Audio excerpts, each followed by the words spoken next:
challenge that we have, and usually what I always try to tell people is that, you know, orchestras play the music of you know, composers like Beethoven or Mozart or whatever, and they're supposed to be carrying on the tradition of what that was, because that's what it was written and it's on the paper, and you're supposed to respect what that is.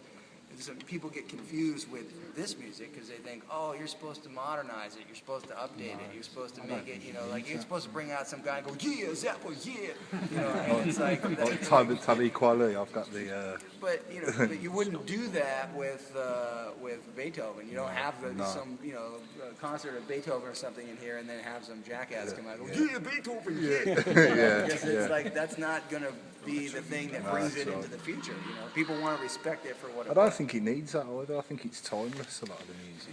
I do too, but the perspective I get from people when I talk to like magazine writers and whatever is like, well, how come you don't do this, or how? And it's like, well, yeah, I don't think it's necessary, and also, you know, the whole goal is to present the music as it was. Like, if we're the conduit to hearing the original, why should we change it so that then you go, oh, it doesn't sound like that, you know, thing at all, you know? Yeah. But you often have lots of different versions to choose from of the same.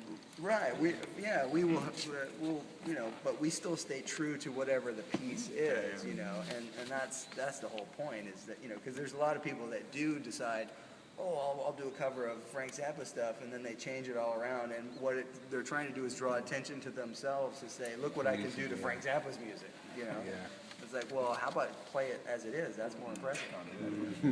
Take it at face value and let the music speak for itself. I mean, in the time that he was touring and all that stuff, you know, the people that were his core fans stuck with it, you know. But if you take those core fans and say they're the ones who have to take it into the future, well, a lot of them are the age that my father would have been, you know, in their 70s and stuff. So they're not out there buying a bunch of records and going to a lot of concerts.